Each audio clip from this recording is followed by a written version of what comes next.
Hello friends, welcome back to my channel. कैसे हैं आप सब लोग? आशा करती हूँ अच्छे होंगे, स्वस्थ होंगे। हमारी शोल्डर आर्म होल नेक विड्थ की सीरीज चल रही है जिसमें हम चेस्ट बेसिस पर आर्म होल लेना सीख रहे हैं। आज जो हमने सीखना है वो है कि अगर आपका शोल्डर 16, 17 या 18 इंच का है तो हम चेस्ट के बेसिस पर अपनी नेक विड्थ, आर्म होल या तीरा किस तरह से लेंगे। मेरी जो पिछली वीडियोस थी उसमें हमने 13, 14 और 15 शोल्डर को कवर किया है। आज हमने 16, 17 और 18 शोल्डर कवर करना है। सभी वीडियोस रिसेंटली पोस्ट की गई हैं। आपको लिंक मेरे चैनल पे मिल जाएगा, वीडियोस मेरे चैनल पे मिल जाएंगी। तो जिस किसी ने भी वो वीडियो नहीं देखी है तो वो जरूर देखिएगा। आपके आर्म होल शोल्डर से रिलेटेड सारे डाउट्स क्लियर हो जाएंगे। आज जो हम सीख रहे हैं वो चेस्ट बेसिस पर है। अगर हमारे चेस्ट बेसिस पर नेक शॉर्ट है, डीप है या कॉलर वाले हैं तो किस तरह से हमने इन सबको मेजर करना है उनके बारे में सीखना है। सेम चीज हम शोल्डर बेसिस पर भी सीख चुके हैं। वीडियो सारी आपको मेरे चैनल पर मिल जाएंगी, आप देख सकते हैं। तो चलिए आज की वीडियो को शुरू करते हैं।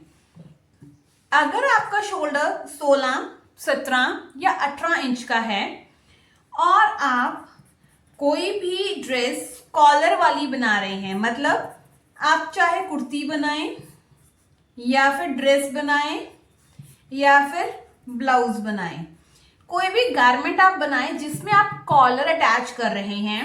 कॉलर भी आपका चाहे बैन वाला हो या फिर शर्ट कॉलर हो या फिर हमारा कोट कॉलर हो, कोई भी आपके कॉलर हो, आपने सेम यही मेथड यूज करना है जैसे मैं आपको अभी सिखाऊंगी। देखिए, जब भी आपका शोल्डर 16, 17 या 18 इंच का होगा और आपने कॉलर वाली कोई चीज बनानी है तो सबसे पहले आप शोल्डर को हाफ कर लीजिए।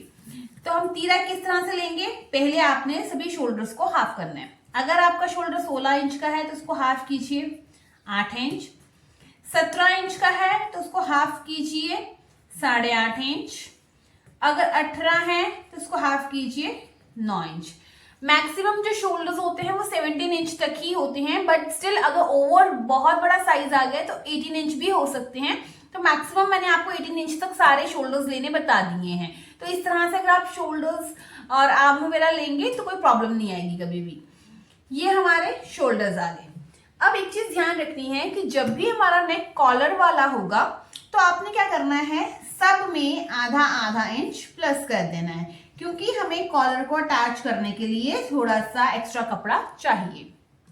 ये हमने ले लिया। तो अब ये कितना बना? 8.5, ये बना 9 और ये बना हमारा 9.5 इंच।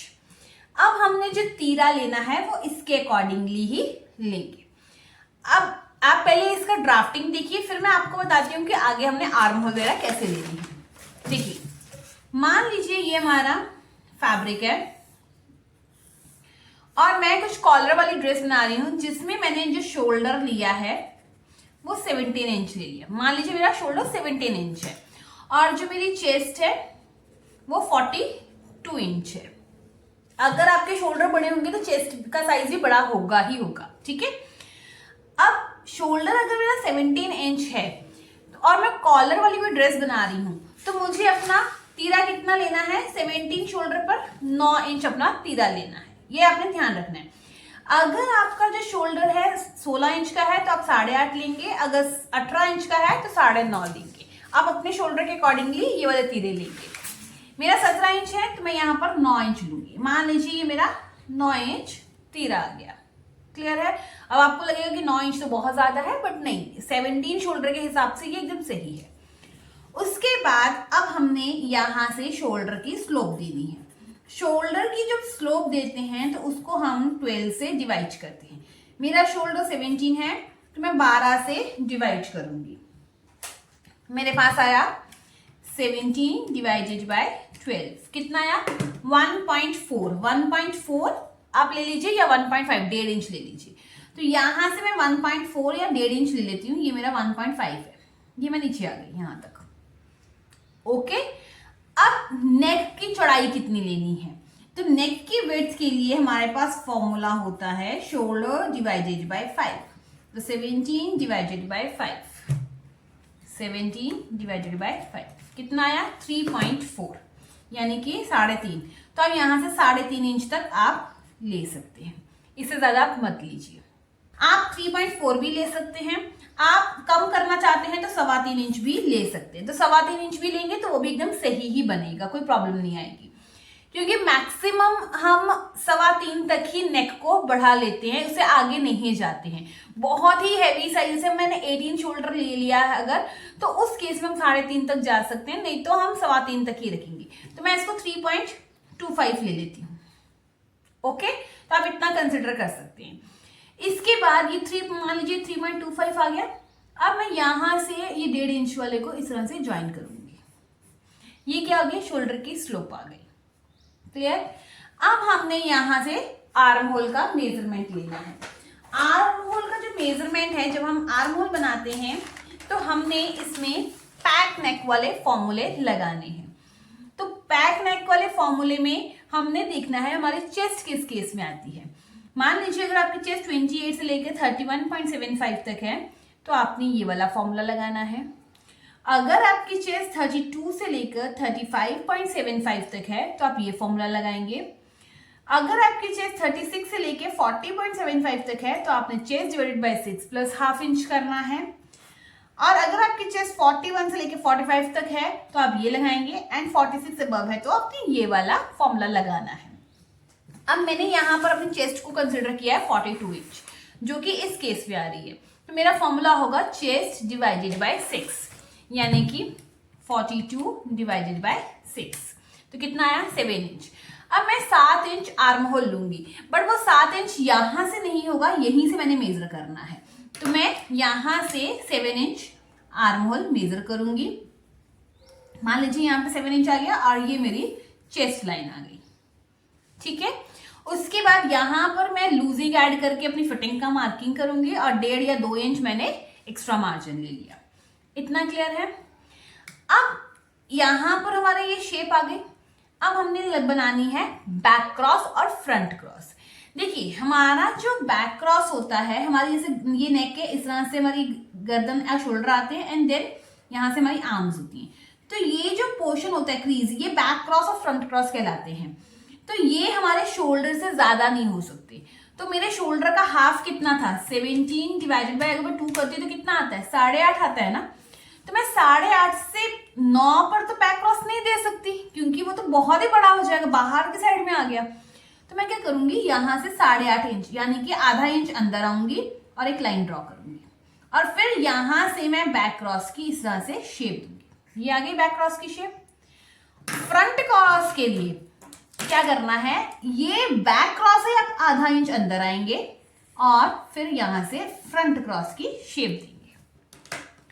जब भी कॉलर वाला नेक आएगा तो आपने ध्यान रखना है कि बैक क्रॉस के लिए भी अंदर आना है, फ्रंट क्रॉस के लिए भी आपने अंदर आना है। ये चीज का ध्यान रखना है, हम इसी पर नहीं बनाएंगे। ठीक है, इतना हो गया।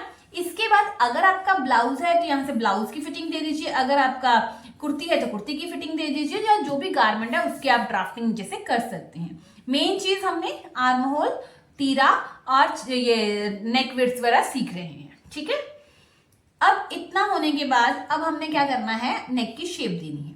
जब भी हमारे कॉलर वाले नेक होते हैं तो हमारा जो बैक नेक होता है वो मैक्सिमम 1 या 1.5 इंच का होता है, कोई भी साइज हो, और जो हमारा फ्रंट नेक होता है वो हम 3 इंच का रखते हैं। तो आपने यहां से 1 इंच या 1.5 इंच लेना है, क्योंकि ये हैवी साइज है तो आप 1.5 इंच ले सकते हैं। तो 1.5 इंच पर मार्किंग, और यहां से 3 इंच पर आपने फ्रंट के नेक की शेप दे देनी है। ये front neck, this is your back neck. इस तरह से आपने शेप देनी है। इस तरह से जब आप शेप देंगे, ये कॉलर वाले नेक के लिए है, इसमें आप नेक में कोई चेंजेस नहीं कर सकते। ठीक है, इस तरह से आप शेप देंगे तो आपको कभी भी कोई प्रॉब्लम नहीं आएगी। अब एक चीज और, जब हमने ये आर्म होल को ड्रॉ कर लिया तो अब हमने क्या करना है, आर्म होल को चेक भी करना है। आर्म होल को चेक करेंगे। तो चेक कैसे करते हैं, देखिए जब भी आप क्लाइंट का मेजरमेंट लेंगे तो वो मेजरमेंट आपने जरूर लेना है। तो आप मान लीजिए आपका यहाँ पर जो आर्म होल आ रहा है वो 20 इंच आया क्लाइंट का, जो आपने नाप लिया था। तो आप क्या करेंगे, 20 में 1 इंच प्लस करेंगे तो कितना हो गया, 21 इंच। आपको रेडी मतलब कि आपके पास कितना होना चाहिए आर्म होल, 21 इंच होना चाहिए। जब आप इस तरह से फ्रंट क्रॉस बैक क्रॉस की शेप दे देंगे तो आपने मेजरिंग टेप से यहां से आर्म होल को नापना है। पहले आप फ्रंट को नापिए, फिर बैक को नापिए। अगर तो वो 21 इंच आ रहा है तो आप इसको कट कर दीजिए, वो ठीक है। और अगर आपका आर्म होल 21 इंच नहीं आ रहा है, या छोटा है या बड़ा है, तो आप ये जो आपकी चेस्ट लाइन है इसको या तो ऊपर शिफ्ट करेंगे या नीचे शिफ्ट करेंगे, ठीक है। अगर आपका आर्म होल जो है छोटा है तो आपने लाइन को नीचे शिफ्ट करना है। क्यों, देखो अभी ये छोटा है, मतलब आपका आर्म होल 18 इंच आ रहा है, आपको तो 21 चाहिए, तो आपने इस लाइन को नीचे शिफ्ट किया। अब आर्म होल की शेप ऐसे आ जाएगी, तो हो गया ना बड़ा आर्म होल इस तरह से, ठीक है। और अगर आपका आर्म होल बड़ा आ रहा है, मतलब 21 चाहिए, आपका 22-23 आ रहा है, तो आपने लाइन को ऊपर की तरफ शिफ्ट कर देना, अगर बड़ा है आर्म होल। तो फिर क्या होगा, जो यहां पर आर्म होल खत्म हो रहा था वो यहीं पर खत्म हो जाएगा, तो वो आपका आर्म होल छोटा हो जाएगा। क्लियर है, यहाँ पे मैंने बहुत सारी लाइंस बन की हैं, तो आई होप आपको ये चीज समझ आई होगी कि किस तरह से हमने इसको एडजस्ट करना है। मेनली हम ये एडजस्टमेंट क्यों करते हैं, क्योंकि दुनिया में बहुत सारे लोग हैं जिनके आर्म होल सेम होगा, बट उनका कंधे का साइज सेम नहीं होगा, बाइसेप्स सेम नहीं होंगे, बाजू का साइज सेम नहीं होगा, चेस्ट का साइज सेम नहीं होगा, जिसकी वजह से आर्म होल में फर्क आएगा ही आएगा। तो इसकी वजह से ही हमें आर्म होल को नापना पड़ता है और उसको यहां से भी मेजर करके बराबर करना पड़ता है। इसीलिए अगर हम मेजरमेंट लेते हैं जब क्लाइंट का, तो आर्म होल का मेजरमेंट लेना जरूरी है। और जब हम ड्राफ्टिंग कर लेते हैं, बना लेते हैं, तो उसमें भी आर्म होल को मेजरमेंट करना प्रॉपर जरूरी है। अगर मैं ये मेजरमेंट नहीं करूंगी, जितना आया उतने पर ही बना दूंगी, तो क्या होगा, या तो मेरे कंधों में प्रॉब्लम आएगी, क्योंकि ये कॉलर नेक है तो कंधे गिरेंगे तो नहीं, बट आर्म होल में बहुत सारे रिंकल्स आपको फेस करने पड़ेंगे। तो अगर आप चाहते हो कि क्लीन सा एकदम गारमेंट बने, तो आपको आर्म होल को प्रॉपर मेजर करना जरूरी है। आई होप आपको ये क्लियर होगा। अब इसमें एक डाउट आता है, अब यहां पर एक डाउट आता है कि जब भी हम ये आर्म होल बनाते हैं, कई बार ऐसा होता है कि हमने डार्ट वाली कुर्ती बनानी है या डार्ट वाला ब्लाउज बनाना है, डार्ट डालना जरूरी हो जाता है हमारे लिए फ्रंट साइड में। अब जो डार्ट डलता है वो तो सिर्फ फ्रंट में डलेंगे, बैक में तो डलता ही नहीं है। तो जब हम डार्ट डालते हैं उसकी वजह से क्या होता है, हमारा बैक का जो आर्म होल है वो बड़ा हो जाता है, फ्रंट का आर्म होल छोटा हो जाता है। तो कई बार व्यूअर्स ने पूछा है कि मैम ऐसे मेरा हो रहा है, तो क्या ये प्रॉब्लम सही है, क्या ऐसा ही रहेगा, कि क्या करना पड़ेगा इसको। तो समझिए, जैसे मान लीजिए मैं एग्जांपल के तौर पे ले लेती हूँ, मेरा बैक का आर्म होल 10 इंच है और फ्रंट का भी 10 इंच है, दोनों मेरे आर्म होल 10-10 इंच है। अभी मैंने कोई डार्ट नहीं डाली है, ठीक है। जब ये दोनों 10 इंच पर आ गए, बाद में मैंने क्या किया, 1.5 इंच की मैंने डार्ट डाल दी, तो ये कितना रह गया, 8.5 इंच रह गया फ्रंट का आर्म होल। तो 1.5 इंच छोटा हो गया मेरा आर्म होल। अब हम क्या करेंगे, 1.5 इंच बहुत बड़ा गैप होता है, वो आपके आर्म होल की शेप को ही खराब कर देगा और आपकी कुर्ती का जो बैक साइड है वो आगे की तरफ घूमेगी। अब हमने इसमें क्या करना है, जब हम डार्ट डालेंगे, डार्ट डालने से क्या होता है, हमारा फ्रंट का आर्म होल टूट जाता है, उसकी शेप खराब हो जाती है, ठीक है। तो जब हम उसको डार्ट डाल लेंगे ना, तो हमें इसको रीशेप करना पड़ता है। और जब हम रीशेप करते हैं तो क्या होता है, जैसे यहाँ पर डार्ट डली ना, ये इस तरह से डार्ट डली, तो वो जब हम शेप देते हैं तो हमारी चेस्ट लाइन से थोड़ा सा नीचे की तरफ कटिंग हो जाती है। तो उससे क्या होता है, जब वो आधा इंच नीचे की तरफ कटिंग होती है, तो क्या होगा, ये जो गैप है 1.5 इंच का ना रह के सिर्फ और सिर्फ फ्रंट और बैक में के आर्म होल में आधे इंच का ही गैप रह जाता है, जो कि एक्सेप्टेबल है। क्योंकि हमने डार्ट डाली है तो फ्रंट और बैक के आर्म होल में थोड़ा सा फर्क आएगा, तो वो मैक्सिमम फर्क कितना होता है, आधे इंच का होता है, क्योंकि हमने डार्ट डाली है, ठीक है। तो वो ये आधे इंच, ये 1.5 इंच से मैंने इसको आधा इंच कैसे किया, जब मैंने डार्ट को लगाया और अपनी आर्म होल को रीशेप किया, तो वो आधा इंच नीचे की तरफ शिफ्ट होगा मेरा आर्म होल, तो वो ऑटोमेटिकली मेरा इक्वल आ जाएगा, ठीक है। तो अगर आपके माइंड में ये है कि मेरा आर्म होल छोटा बड़ा है तो कोई प्रॉब्लम नहीं है, थोड़ा सा फर्क आता ही है। दूसरी चीज जो सबसे इंपॉर्टेंट है, आपने आर्म होल को रीशेप करना बहुत ही जरूरी है। अगर हम आर्म होल रीशेप नहीं करेंगे तो हमारे जो गैप है वो बहुत ज्यादा होगा, इवन आपके आर्म होल की शेप भी सही नहीं आएगी। इतना क्लियर हो गया। तो आज हमने क्या सीखा कि हमारा जो आर्म होल है या शोल्डर है या हमने जो भी गारमेंट बनाया है उसमें ये सब चीजें हम किस तरह से लेते हैं। अब यहाँ पर एक और चीज, आप लोग का एक डाउट होता है कि जब हम ये कटिंग करते हैं तो क्या हमें बैक का पल्ला बढ़ाकर लेना चाहिए।